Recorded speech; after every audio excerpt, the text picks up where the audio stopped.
what are your concerns with the aftermath of this 2018 midterm, and what could be the possible outcome for the 2020 presidential election cycle? Could there be a possible second term for President Trump if I guess Bernie Sanders doesn't get the nomination, or a Yes. third-party candidate? Is it possible that Trump could win again? Yeah. Oh, of course. Yes. Yes, of course it is. Right. Yes, that's the big problem, because the way the resistance is trying to fight against Trump actually strengthens Trump. Right? So they're not actually fighting him with policies that people need. They're not actually offering people anything. They're doing Entertainment Tonight smears. Oh, he's a Putin puppet, or they're doing homophobic memes with him kissing Putin and all that. That doesn't hurt Trump. That actually strengthens him with his base. Just like the birther stuff didn't hurt Barack Obama. It actually strengthened people who like Barack Obama. It strengthened their resolve to be for him. The birther stuff, that's what it did. The same thing is working for Trump. I just read an article today.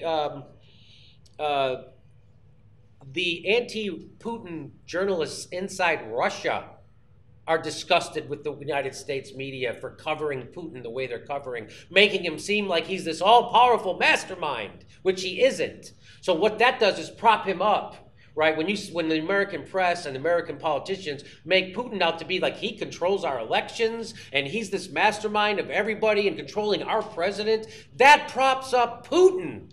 And it also props up Trump.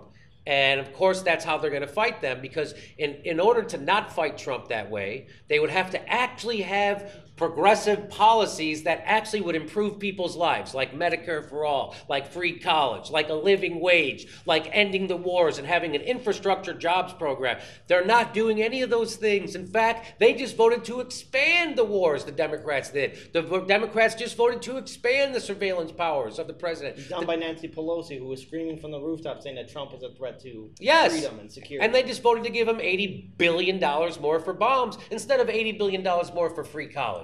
And then they tell you can't have free college. Who's going to pay for that? So again, here we are stuck with a complete failure, transparent and existential failure of the Democratic Party, and that's why we're in the place we're in.